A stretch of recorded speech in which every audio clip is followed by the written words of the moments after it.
So much, Melody. That was nice, very nice. Now, let's see, I have notes here for a talk. Oh, here it is. Today is Thanksgiving, Happy Thanksgiving, and it's Bring the Happy. That's the topic of today. And I want to just to step aside just for a minute. You want to know why bring the happy? Well, why bring the happy? Because, well, for many, Thanksgiving, marks the beginning of the real holidays. Not when some think it starts in July 4th or Labor Day. Some folks need to gird themselves emotionally to get through the holidays. And so I want to acknowledge that. Reminders of loved ones who are not here physically. I'm going to move this over so it's over here physically. And, perhaps some are dreading time with family. You know what I'm talking about? So we don't forget that Aunt Ruby, crazy Aunt Ruby, is not perfect, but we might forget that she's human and that she has her own stories. For others, family is not an option for many, many reasons. And some experience a flagging or plummeting of prosperity consciousness in time and finances.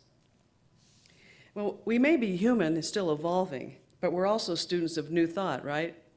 We are unity people, and we think. So which is awesome, because why, you ask, why is it awesome? Because we can turn the concerns around. Here I have here we go. For those of you who don't know, Ken can see this from where I'm standing, so he wants me to use this finger, the magic finger of slide making. There we go. So there we go.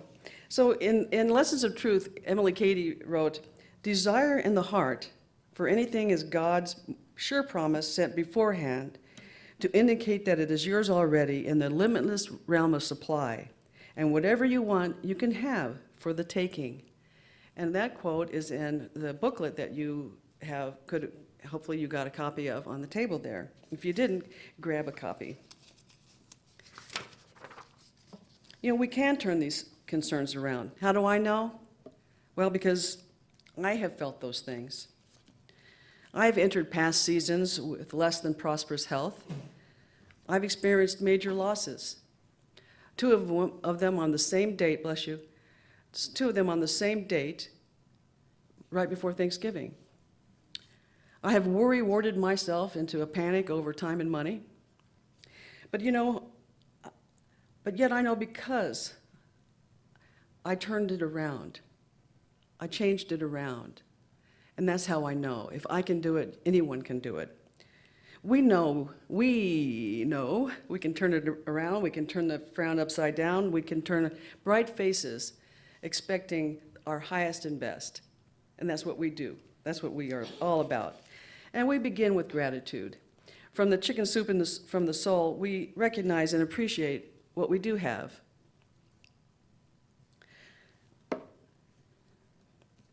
Today, we bring the happy.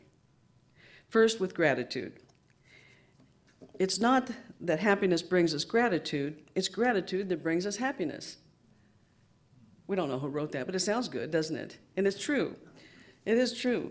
How many here got to see Reverend Bram's talk on the gratitude formula? Okay, if you didn't catch it, you can on YouTube. Look on our Unity channel and you can see him, and it's very interesting. And there's also a book by, he based it off a book by a woman by the name of Mary McCarthy. In recovery groups, you often hear this: you can't have a head full of fill in the blank, anger or guilt or whatever, with a heart full of gratitude.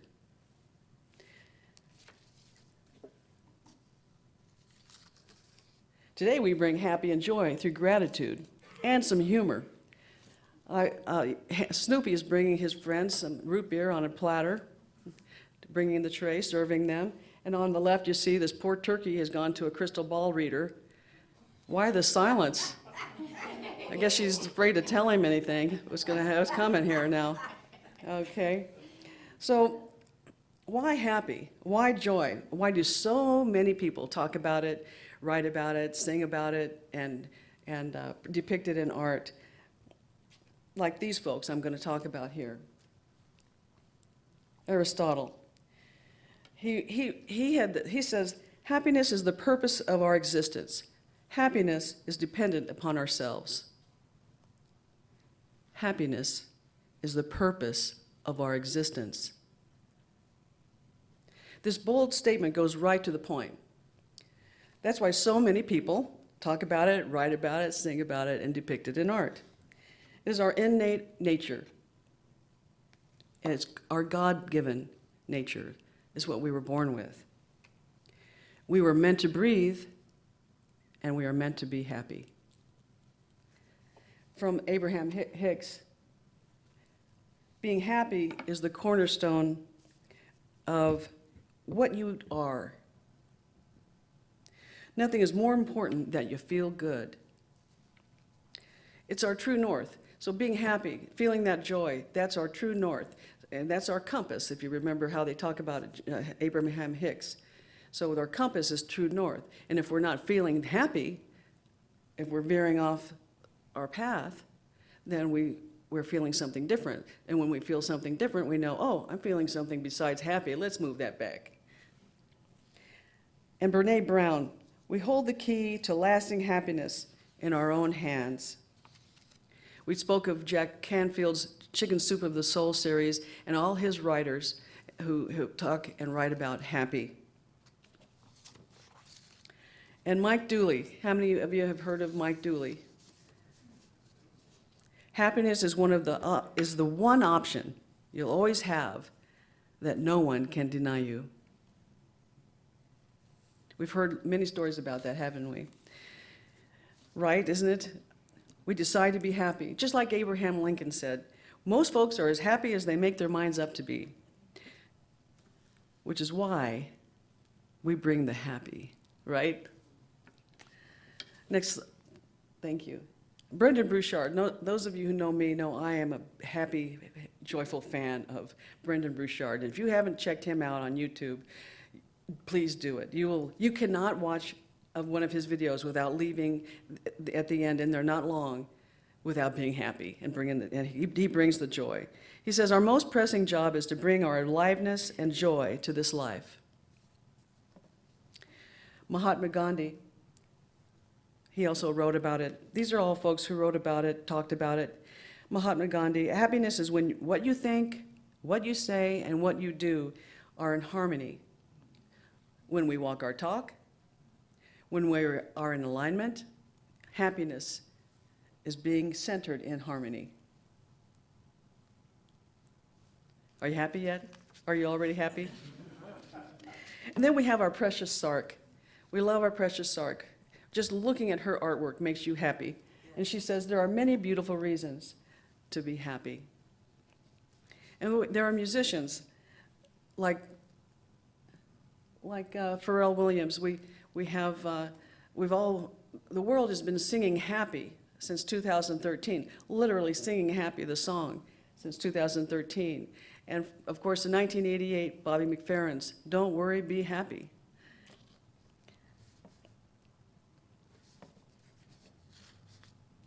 Artists like our very own McNeils bring happy through their art. We had a video to show you, but we had technical difficulties with that. But we'll make it up. What beautiful, happy art they were making in Massachusetts while they were gone. We are glad that you were happy while you were there.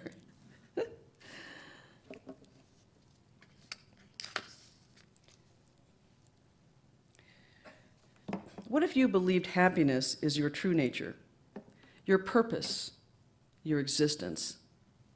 As Aristotle proclaimed, this is your purpose, your essence. What if you believed happiness is when you are closest to God and when you allow your awareness of that divine within you? What if we believe that being happy is what God wants? What if that our happy is our balanced bubble in our metaphorical level? So if I'm a little on either side of that, I'm out of balance, and I'm probably not happy, right? What if you believed it was our neutral gear? Happiness is our neutral gear, and we already talked about how it's true north. I got to tell you a little bit of story on myself about happy. I call it my kitchen water dump story. It was like an episode out of the old Lucille Ball show.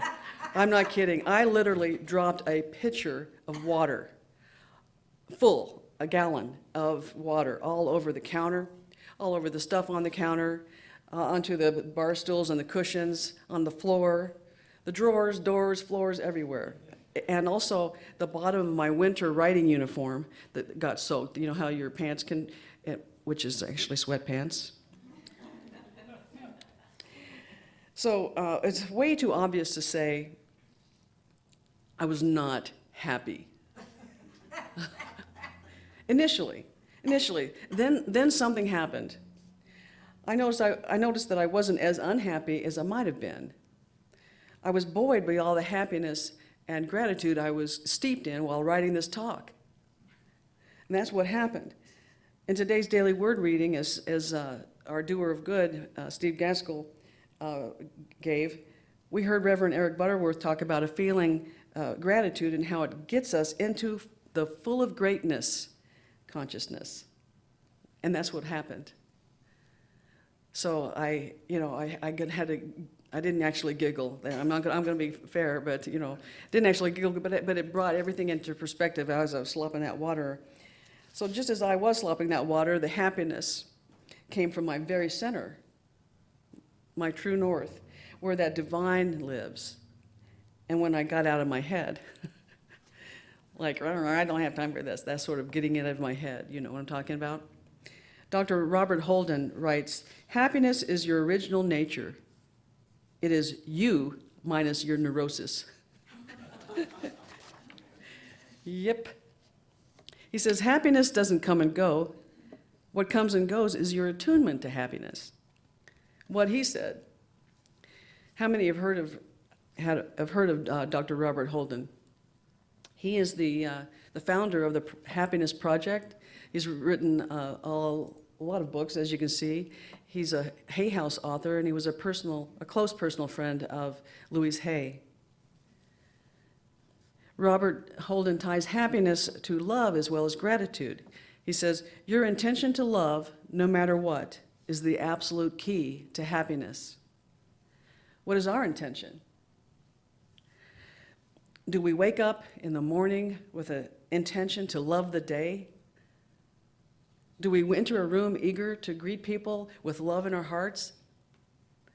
Do we bring the happy? Because that's what happens. We generate our own happy, and we bring the happy with us to share. Within our gratitude, within the divine center of us, lies passion and purpose.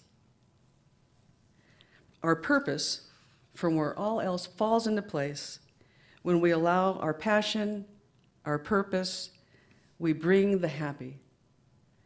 In other words, we're not standing in our own way, we're allowing that passion and that purpose. We have some artists in the room, I know we have some writers and we have singers, we have all kinds of folks who I'm hoping you are allowing your passion and your purpose, because that brings the happiness, and when you bring the happiness, you're sharing it with the world.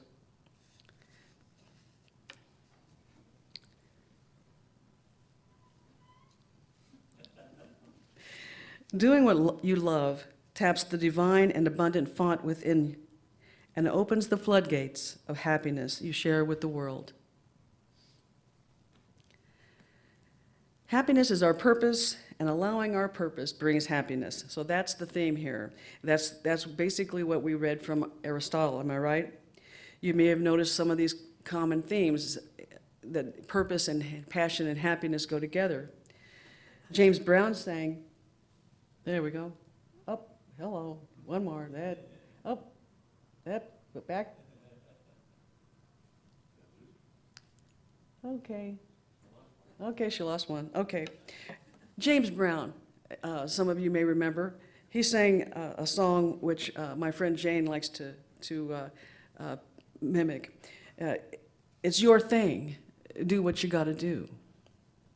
And James Van Praagh, who wrote, we will never be happy if we live if we live someone else's idea of life. And Unity minister and author and founder of the Gratitude, actually the Complaint-Free World. He wrote the book, and he founded the Complaint-Free World Project that you see some people wearing these purple bracelets. And he wrote a book called Happy This Year, some of you might remember. And he wrote, happiness comes from living the life that you've chosen. So common themes.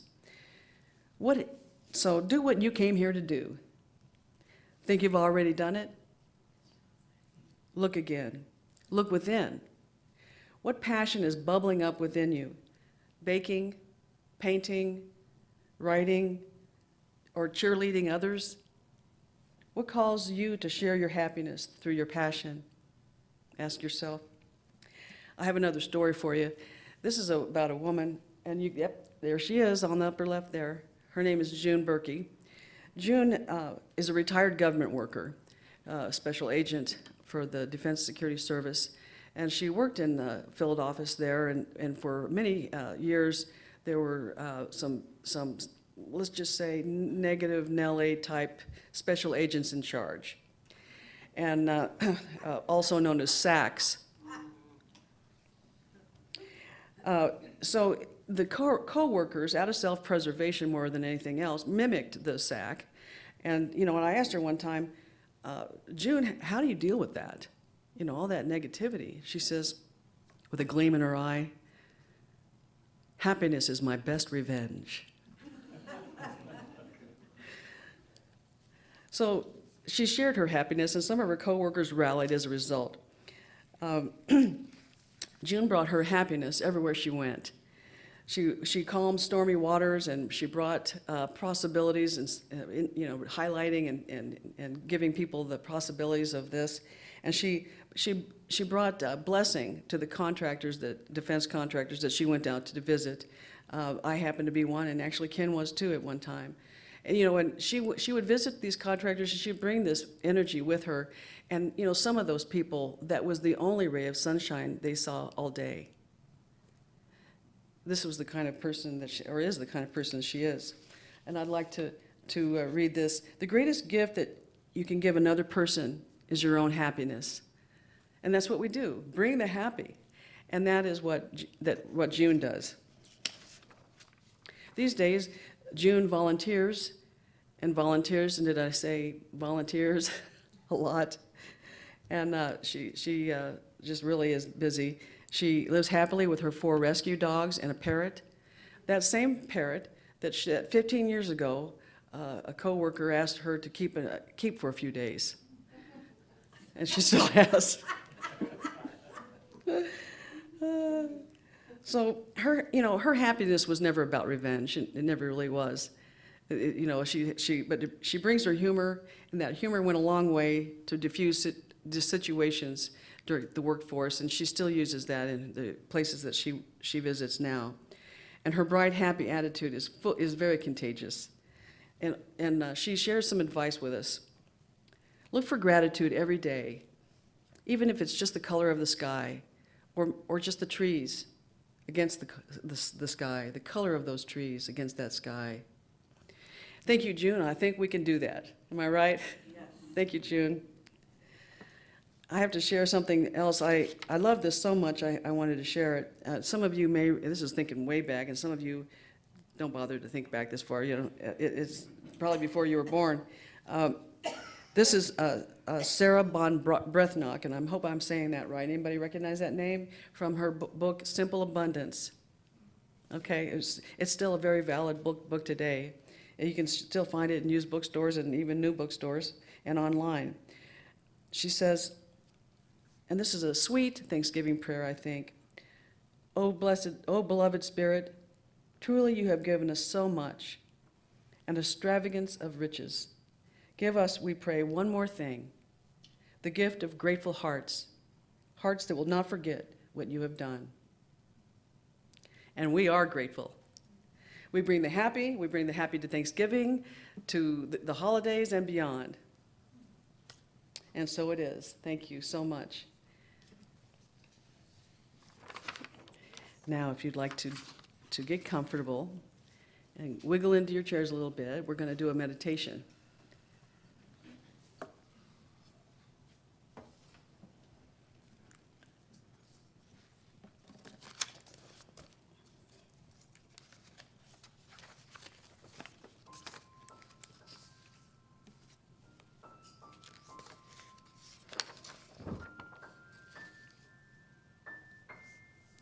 Let's take in a deep breath.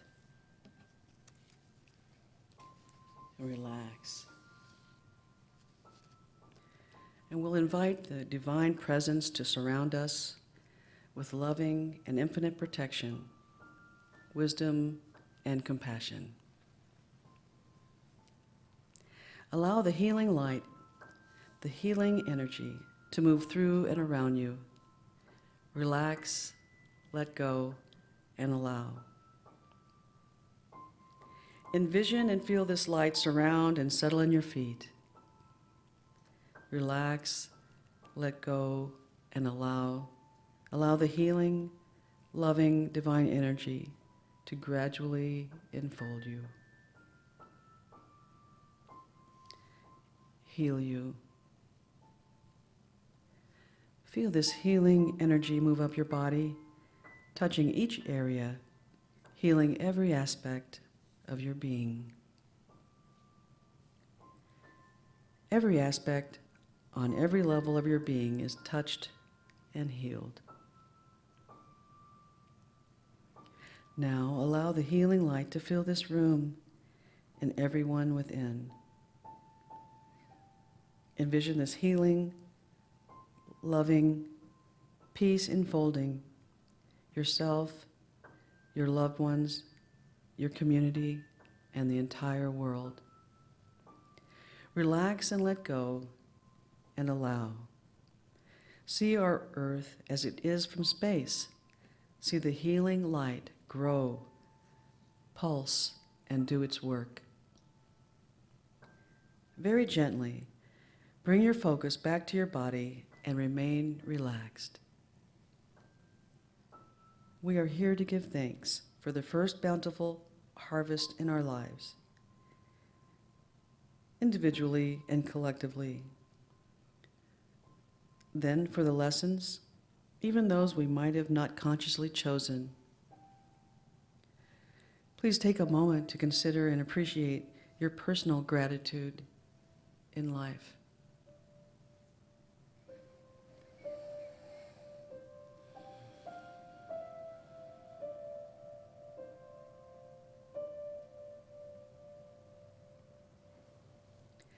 Now, allow the gratitude to fill your entire being. All you feel is love. Sense it with every cell of your being and extend it deep within you and out in every direction, both geographically, in space, as well as in time, to your past, present, and future self, your every place, everywhere, and anytime self.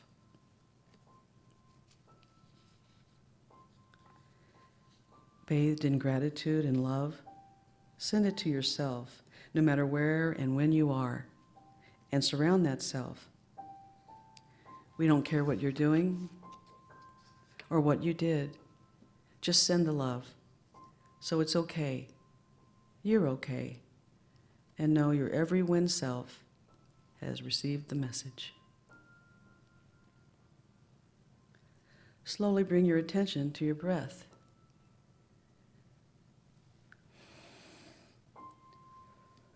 Relax, let go, and allow.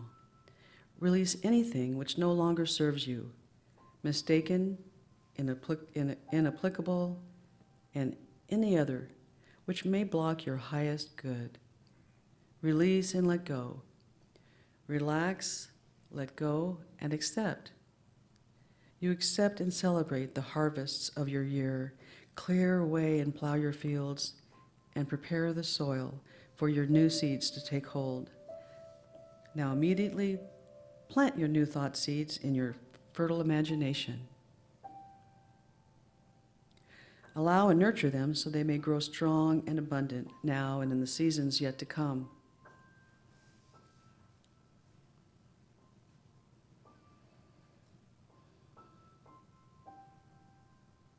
Extend the love and healing you have experienced here and now to your every when along your path.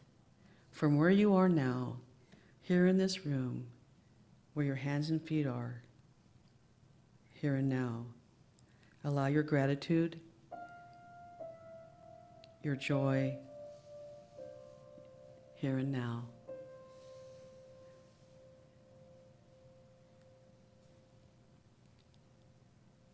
And so it is.